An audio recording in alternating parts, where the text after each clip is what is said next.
இந்த தருணத்தில் நம்மோடு இணைகிறார் விசிக எம்பி திரு ரவிக்குமார் அவர்கள். வணக்கம் சார். வணக்கம். தமிழ்நாட்டில் எல்லா இடத்துலையும் அமைதியா நடக்குது. ஆனா திருப்பரங்குன்றத்தில் 144 தடை உத்தரவு பிறப்பிக்கக்கூடிய அளவுக்கு ஒரு மிகப்பெரிய ஒரு கலவரமே நடந்திருக்கு. உங்களுடைய கருத்து சார் இதுல? திருப்பரங்குன்றத்தில் வழக்கமாக பக்தர்கள் தீபம் ஏற்றும் இடத்தில் தீபம் ஏற்றி இன்றைக்கு வழிபட்டிருக்கிறார்கள்.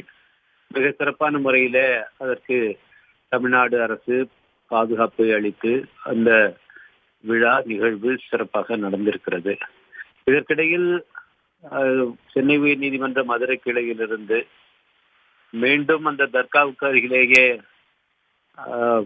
தீபம் ஏற்ற வேண்டும், அதற்கு சிஎஸ்எஃப் காவலர்கள் பாதுகாப்பு அளிக்க வேண்டும் என்று பிறப்பிக்கப்பட்டிருக்க உத்தரவு அங்கு தேவையில்லாத ஒரு சட்டம் ஒழுங்கு பிரச்சனையை எழுப்பியிருக்கிறது.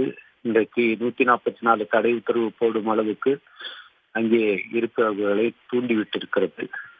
இது தமிழ்நாட்டிலே ஒரு சட்டம் ஒழுங்கு பிரச்சனையை ஏற்படுத்தி தமிழ்நாட்டை கலவர பூமியாக ஆக்குவதற்கு திட்டமிட்டு சில பேர் செயல்படுகிறார்கள்.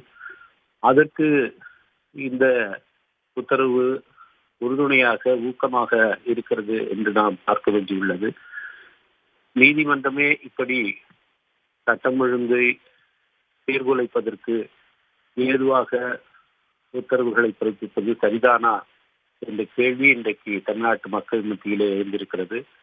தமிழ்நாடு அரசு அங்கே எந்தவித அசம்பாவிதமும் நடந்துவிடாமல் பாதுகாப்பை அளித்து வருகிறது. அதை பாராட்டத்தக்கது.